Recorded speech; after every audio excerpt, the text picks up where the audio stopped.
What is going on? Welcome to Greggles TV Daily. Hope you're having a fantastic day. I saw this post on Twitter and I'm like, maybe they have. Has Samsung lost their identity? Have they? Are they just copying other companies at this point and not being their creative, crazy selves like they were in the beginning of all of this? It's a very valid question to ask. And this guy says he's got a whole slew of check marks next to each one of these saying, number one, the S25 Edge is thin to compete with the iPhone Air. But who made it first? I mean, that's a good question, right? Apple removed the iPhone Plus. Samsung is getting rid of the Plus in the 2026. But we'll talk about all these in a minute. S26 Edge rips off the iPhone 17 Pro's design. Remember, they have that big square in the back. The Galaxy Tab S11 series doesn't have a haptic motor anymore, like the iPad. MagSafe, Samsung will now jump on board in 2026. Whatever Apple does, Samsung doesn't hesitate to do. I miss when Samsung was the Trailblazer, but it no longer is. Man, I want to counteract a couple of these points because I think they can be. S25 Edge is thin to compete with the Air. Both of these phones were more or less announced at the same time. Now, we did hear, if I'm not mistaken, we did hear about the Air first, but the Air still isn't out, and then the Edge just came out of nowhere. So I doubt Samsung just, and months earlier too, the Edge has been out for is going to end up being out, I think, for almost 6 months longer than the Air by the time the Air comes out, maybe even longer than that. So I would say, I don't think Samsung's copying iPhone on that mark. I'd be highly surprised if they found out that, hey, Apple's coming out with a thin phone, we're gonna immediately just put out a phone, because it still takes a while to make a phone and make sure everything fits inside the components and everything works and all that. I would say that's wrong. Apple removed the iPhone Plus. Samsung is getting rid of the Plus in the 2026. Samsung has been talking about getting rid of the Plus for years, and I've covered it. We've heard rumors they're going to get rid of it, I think, for 2 years or something like that, 3 years. There's been rumors hey, we're getting rid of the Plus, and there's never been well, what is that phone that is going to get rid of the Plus? The Edge is that phone that is getting rid of the Plus. So again, I don't go with that so much, what he's saying. S26 Edge rips off the iPhone 17 Pro design.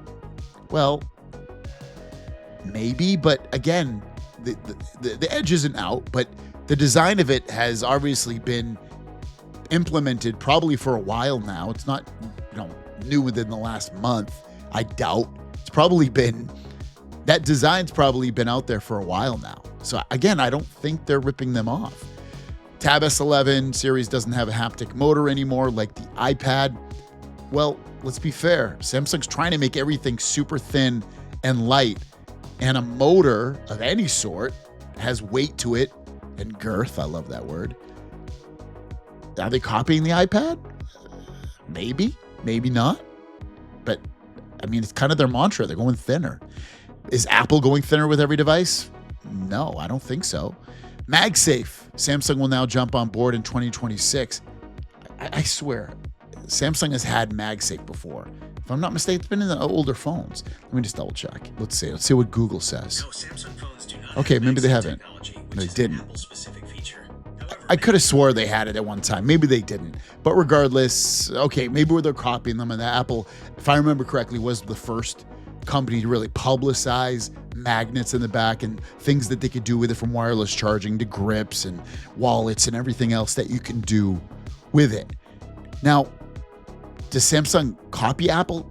In some ways, I feel like they might follow them, but Apple also follows Google, and Samsung and Google copies other companies as well.